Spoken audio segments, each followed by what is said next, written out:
one of the employees calls out to a colleague. Meanwhile, the main character is storming down the hallway, and one of the employees asks what they should do since it seems like the young man is really furious this time. Meanwhile, the main character storms down the hallway, thinking he'd gladly give his head to be cut off, that thanks to that jerk, he doesn't even have to go for an endoscopy. But inside, he's burning up, and he hates that guy so much that he's literally a smoldering wreck on the inside. The young man recalls his colleague, who asked if he was joking and urged him to come up with ideas that had a chance of being implemented. The protagonist thinks about how much that annoys him, but just then, the boss walks into the room and asks if Hyun-won has gotten into another argument with Hyun-woo. The main character says no, and it's not that he had a falling out, but suddenly that same coworker turns to him, and he asks how a guy can just get up and leave in the middle of a meeting, but when he sees the boss, he greets him and bows. The brunette looks at the young man, and he glares back at him just as angrily. The boss tells them not to argue, but when the guys don't stop, the woman says, "How can boys like each other?" The main character is shocked by this and says, "What a nasty joke the boss is making." But Assam thinks it's just a joke and realizes that the woman doesn't know he's into men. But the young man realizes that even if every man on this planet, except for Kang Hyun-woo, were to die out, he would never, under any circumstances, not even under threat of death, be with him. The young man's coworker angrily tells him not to take his frustrations out on others during work hours. The main character, however, realizes that this is Kang Hyun-woo and that he's quite the jerk. The brunette turns around and says that if his colleague continues to behave this way after lunch, it will cause a number of problems. So he asks the young man to get into the Zen spirit before the afternoon meeting and leaves. The main character is practically shaking with rage. He thinks his coworker is a shameless piece of shit. A short while later, the main character steps out of the elevator, and his coworkers ask him what he's having for lunch. He replies that he just bought himself a sandwich for lunch. Everything will go wrong if he gets his clothes dirty. The main character's name is Ko-yeon. He's 33 years old, and he does his job perfectly. One of the coworkers asks if Hyun-won is going on a date, and another coworker replies that the young man is all alone. The brown-haired guy then asks if that's true, since the guy seems pretty popular. The main character just laughs in response, and his colleagues smile too. But then the young man says that's not true at all. Hyun-won thinks it's utter nonsense, since all his past attempts to build a relationship have failed miserably, and he's never actually dated anyone properly. A short time later in the conference room, someone announced that the heads of all departments would be attending today, so they would need to wait a little while. The main character sits down in his seat and thinks that when he was in graduate school, he used to hang out in the labs a lot, though he figures that wasn't the reason he kept getting turned away. Right now, one of his colleagues is offering him some water, and the young man thanks him. Then he starts typing something on his laptop.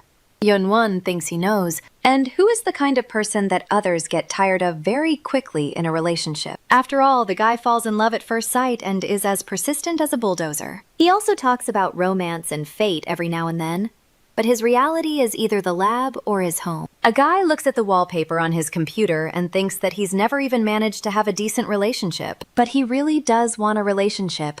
The love carrot kind, after all. That's not even that out of the ordinary. The young man realizes that he wants to meet the right guy for him and live with him in love and good health for a long, long time. But then the guy snaps out of those thoughts and realizes that he's no longer hoping for eternity. He'd just like to be liked by at least someone. But suddenly he notices that his colleague is looking right at him and then points to his computer and tells him to focus. The main character realizes that what annoys him the most is that the dark-haired guy acts like a jerk despite his handsome face. But the young man decides that he needs to focus after all, because he needs to finish the work as quickly as possible. Since he has a date today, his coworkers notice that he seems to be all flustered. That same evening, the young man walks into a cafe and greets his friend. He tells the boss how hard it is to meet with him, and the guy replies that since they last saw each other, Hyun-won has lost even more weight. The guy with red hair apologizes for asking him to come over, but he's been having a hard time getting away from work lately. Hyun-won says that, on the contrary, it's a good thing he's there. After all, it means his business is booming. The young man replies, "Yes," and thanks the main character for coming, then says he'll give him the best service possible. And then she says that the guy should be here soon too, But then she notices that he's already standing in the doorway. But when the main character turns around, he sees his colleague there, the one he hates so much. Meanwhile, Yeon-won is looking at the dark-haired guy, and his friend says that the guy isn't so bad after all, and that out of all the gay guys he knows, this young man is the most handsome. But he just returned to Korea and he's actually single. The brunette just stares at her phone, then turns her gaze toward the main character, but that moment just hangs in the air. And when the guy with red hair tries to introduce them, he says that they're both techies, so he thinks the guys will have plenty to talk about. Their colleagues, on the other hand, think that the problem is precisely that they already know each other too well. A short while later, the two guys are already sitting at the table, and Yeon-won thinks it's very unexpected. But he and Hyun-woo have a lot in common. The brunette studied abroad while the main character studied in his own country. Well, they both graduated early and went on to earn their PhDs. On his graduation day, the brunette thought he could never have imagined in his wildest dreams that he'd end up wearing such a tacky cap and gown. Both guys started working at almost the same time, and they share a lot of responsibilities at the office. At first, the main character tried to get along with his colleague, but unfortunately, he wasn't very good at it. It was more about his attitude toward work than his preference for coffee. Yeon-won realizes that they are 100% opposites, and now they are no longer friends at all. They have remained the bitterest of enemies. The main character realizes that this co-worker is a thorn in his side, and he assumes that Kang Hyung-woo feels the same way about him. So the young man decides he needs to get out of there first. But the brunette suddenly asks Yeon-won if she likes him. The main character, in shock, exclaims, "What are you talking about?" But the brunette says that the guy has been humming to himself since this morning, singing little songs about how today he'll be paired with someone he likes. The guy says it turned out awkward and then claims that he doesn't know and is, of course, grateful for the young man's feelings, but the main character then interrupts him and says that he understands everything and that the situation is just asking to be misinterpreted. However, the dark-haired man says that, to be honest, his dear colleague isn't his type at all. The young man, in shock, wonders what the other guy just blurted out, while the dark-haired man gets up from the table and says he'll pay the bill and leave first. Also, as for overreacting, the young man has a loose tongue, but he's sure he won't blab about this incident. The main character gets up from the table and exclaims that things aren't like that at all, then turns to his colleague and tries to stop him. But then he slips and realizes he's lost his balance. The young man then flies through the air and falls onto the waiter who was carrying the meat. But as Yeon-won falls to the ground, he somehow manages to kick the food tray with his foot. After that, one of the pieces of meat flies up and, a moment later, falls onto the brunette's face. When Hyun-woo glares at the main character, the latter realizes that not only is his relationship in the toilet, but his office life is too. The next day, the main character arrives at the office and thinks that, unfortunately, he hadn't been swept away by some random natural disaster overnight. The guy realizes that, in the end, he never really managed to explain himself properly. But the dark-haired man pretended nothing had happened and simply walked away. The main character thinks he should have swept the whole thing under the rug back then, but that same evening, while he was thinking about it, the young man sent him a direct message. I accidentally liked his photo, but then I remembered that their office has a group chat, and I wasn't sure whether to message him or not, and then I accidentally tapped on the audio call button. As he looks at his colleague now, the main character wonders how he's going to sort all this out. She also thinks that even though the brunette is a jerk, he's incredibly handsome. And on top of that, he's smart and meticulous, and he does all the work assigned to him well. The main character thinks that if he were really that cool, he'd be sitting all by himself in the lab, conducting his research on his own. After all, Hyun-woo doesn't adjust to the pace of others. He's always running ahead of the pack. But to be honest, Yeon-won isn't a fool either. And even back in the training lab, people had high hopes for him. Obed doesn't listen to those around him at all and always thinks he's the only one who's right. As the meeting was coming to an end, one of the girls on the team asked, "How about a little get-together next Wednesday after work?" After all, they're all part of a special task force, so if there's tension between them, it'll be hard to get the job done. The boss looks at the main character and says that she would appreciate it if the people working on flexible schedules would also adjust their schedules to accommodate this event. After that, everyone goes their separate ways. Just as the main character is about to leave the office, Hyun-woo approaches him and suggests they talk, then quickly moves closer to the young man. Then he closed the door behind the main character, and when the guy asked why he had done that, and the guy with brown hair says he'll never let it slip to anyone, and won't let the rumor spread throughout the office that Hyun-won likes girls. And just yesterday. But the main character cuts him off and says that it's a complete misunderstanding, and he just wanted to brag that he was going on a date with someone really cool. And that doesn't mean at all that he's interested in his colleague in that way, and he doesn't have the slightest feeling for him. The brunette then smirks and suggests they drop the subject, but the young man says no, and they won't drop the subject because the problem is that the guy with brown hair misunderstood everything. But then the young man hesitates and tries to apologize for dropping some meat on the guy yesterday, while the brunette just says they can let it slide since he doesn't really want to think about it. When those two come out of the office, I need to mention that, just in case. He asked the hotel if they could book 2 rooms for them, but they were fully booked and that worried him. Hyun-won asks which numbers are being referred to, and the brand representative replies that they are, after all, leaving this afternoon on a business trip to the factory in Gunsan. The young man, with a smile on his face, says that of course he knows about the business trip, and that his colleague shouldn't have to remind him. He thinks he'd almost forgotten about it, and then realizes that, given their situation, they should be flying on the same plane, sitting in the same car and eating together, and on top of that, sleeping in the same room with this whole group. The main character wonders why this is happening to him. A short time later, the guys are already on a plane, and the main characters think it's incredibly awkward, but his colleague holds out a role to him and tells him to take it. Hyun-won asks why all of a sudden, and the guy with brown hair says that even though it seems like they're off to do some grand task, in reality they'll have to run a bunch of small errands at the warehouse, which is why they need to fill their bellies beforehand. But he says the guy shouldn't get carried away with his emotions there, because if he passes out like last time and drops dead, he'll be the one who has to do all the work. The main character sighs and thinks that's exactly what his colleague is like. A short time later, the two of them are already working at one of the warehouses. The main character realizes he's been completely drained, while one of the workers turns to the brunette, and he says they had such a big pile there, but those two had already finished, so he thanks the guys.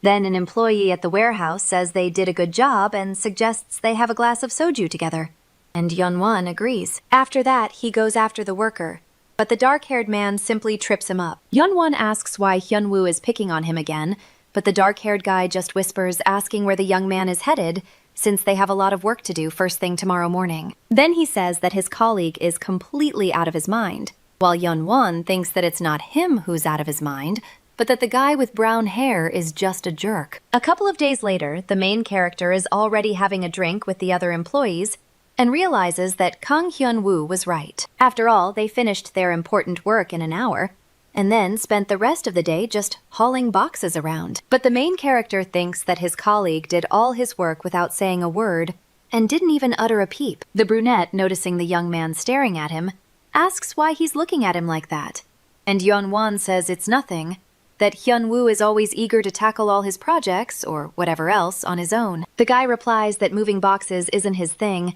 and that he couldn't handle it on his own, while the main character tries to argue with him, but then holds back and says he doesn't want to discuss it anymore. The brunette taps his glass on the table and says that since they've brought up the subject, he'd like to ask a question, and then tells the young man to be honest. And he asks his colleague Ko if he feels comfortable working with him. The main character doesn't understand what the guy is talking about and asks when, where, and where he'd feel most comfortable. The brunette replies that, after all, he does all the dirty work. They find the most effective solution to resolve any given situation. But even so, as soon as the guy looks at him, he immediately puts on that perpetually dissatisfied expression. Hyun-won wonders if this scoundrel has decided to take a dig at him, as if by accident, using slang, so the young man suggests they speak plainly, and he claims that, ultimately, their entire task force is precisely trying to find the best possible way to resolve a particular problem. But he asks whether his colleague has ever considered going over to the relevant department himself to take charge there, and the brunette remarks on how abruptly his colleague started using slang. The main character then fills his glass, and he downs it all in one go, then asks what the hell his colleague is babbling about. After all, he started it. As he opens yet another bottle of alcohol, the main character asks the dark-haired man if he thinks anyone would want to listen to a despicable lout, even if he says sensible things. Hyun-woo then asks why his colleague is reacting so emotionally to this. After all, it's just a job. The young man then exclaims that they work with people, not machines, and that in any case, they aren't a good fit for each other. Then he asks if Hyun-woo will be any less of a pain if he stops getting angry during meetings and starts keeping his damn face in check, since the team leader and all their other colleagues are always just watching his mood. The brunette says it's all because of Yeon-won, after all. If he hadn't been spouting all that nonsense in his comments, he wouldn't have even grimaced. The two of them glare at each other, then fill their glasses again. The main character asks if the guy thinks anyone actually likes his grumbling, but it's because of him that the atmosphere is falling apart, so sometimes it's better to just keep quiet. And it all comes down to his social skills. But the brunette just asks the young man where on earth he learned his social skills. After all, he claims to be better, but Hyun-woo insists that he studied in America, and that the guy can't possibly know anything anyway. The main character exclaims that it's ridiculous, and says that if anyone saw them, they might think the two dark-haired guys are American citizens. Just then, one of the warehouse workers approaches them and asks, "Did the two of you cut all that?" Yeon-won apologizes and asks if they were making too much noise, to which the employee replies that it's still better than sitting in silence. He adds that the guys have a lot to do before lunch tomorrow, so he asks if everything will be all right. He also asks if their dorm is close by. The dark-haired guy then stands up and replies that yes, their branch's dorm is packed, so they booked a room at a nearby hotel. After that, the main character approaches the other workers and tells them that they will go first. When they get home, the main character is holding his clothes in his hands, and as he covers his nose, he realizes that the clothes smell like meat. After that, the young man sighs and wonders how much he's had to drink, and then thinks his head is going to split open in the morning. Yeon-won lies down on the bed and thinks to himself that he usually keeps his drinking under control, but at the very last second, he got so angry that he just lost it. Just then, the young man's colleague turns to him and asks if he has a toothbrush. The main character then grabs a toothbrush and gets out of bed, saying, "I'm hungry." But when the guy sees his coworker, he's shocked. The main character exclaims, "Is he sick, or has he lost his mind?" The dark-haired guy asks what happened, and Yeon-won asks why the heck he came out of the shower wearing nothing but a towel around his hips. Hyun-woo, however, claims that he didn't know they would be spending the night at a motel, and that hotels usually provide bathrobes. But then he asks if Yeon-won sleeps fully clothed. The main character exclaims, "Of course!" and then asks if his colleague will sleep in his underwear. The guy then says, "Well, he can't exactly sleep naked, can he?" The main character then wonders how they can have such opposite tastes, even when it comes to such everyday things. A short while later, the kids are already watching TV while lying in bed. The main character is tossing and turning and can't fall asleep, and the dark-haired guy asks why he isn't sleeping. The young man then stands up and says that he didn't realize it before, but his coworker talks way too much. Hyun-woo then tells him to watch his step, since he says the same thing every day with that stony face. And besides, he's not really a colleague. It's as if he doesn't know any other way to put it. The brunette also says nonchalantly that they're just making a living at the office, so there's no point in being overly sociable there, and then hands a bottle of liquor to his coworker. But the main character simply asks the brunette if he behaves the same way in his own relationships. The young man jumps out of bed and tells his colleague not to think anything of it, or take it the wrong way. But the dark-haired man simply asks, "What if there isn't?" And the main character replies that he can't even begin to imagine it. And when a brunette has a crush on someone and they're in a relationship, Yeon-won says he can't even begin to imagine the process of forming his gender identity. Hyun-woo replies that even if he were to go all out with his partner, he would still remain more popular than his colleague. But the guy with brown hair says he doesn't think the young man is trying to take his partner's place, so he asks what difference it makes to him, and why on earth he should be prying into how someone else communicates in a relationship. But then he asks if the guy has ever dated anyone, because he's willing to bet that Yeon-won was constantly getting in trouble for his boisterous hyperactivity. The main character then exclaims that it's not true and that he's also incredibly popular, after which he asks if Jin-tae told the brunette anything about it. Hyun-woo gets a little upset then and says, "Yeah, but Kim Jin-tae is such a jerk. He really screwed him over." Yeon-won asks again what he did, but the dark-haired guy just shows her their chat history, where Jin-tae wrote that the young man is no big deal and looks normal, so a lot of people want to get to know him. But he looks just like a kitten. His eyes are exactly the same shape, and he has such a sweet personality. So the guy should meet up with him once and just think about coming over to hang out at his restaurant. The brunette says that Jin-tae was pestering him to go out with a cute guy who looked like a kitten. The main character then squeezes his beer can and asks the guy if he wants him to crush him like that can. And then the brunette says that if they hadn't known each other from work, he wouldn't have gone anywhere near the guy. Not even a kilometer, because the young man isn't his type. After all, he's always setting his laptop screensaver to all kinds of fairy tale nonsense. And he even sleeps in his pajamas.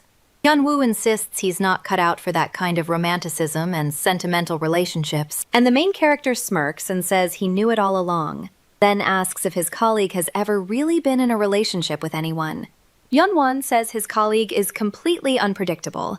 You can tell right away from the way he acts that he's used to being liked by people, but the young man claims that there is a logical fallacy in Hyun-woo's words. After all, what the hell does an interest in fairy tales have to do with the nature of a relationship? But the young man can tell that his friend is angry for some reason. And then the main character looks at the TV and says that no one is watching it anyway. So he suggests turning it off. Then the guy reaches for the remote and says that Hyun-woo himself said they had to get up early tomorrow, and he can't sleep when it's noisy. But then the guy with dark hair grabs his hand, and the main character asks what he's doing and whether he's going to keep staring at the TV.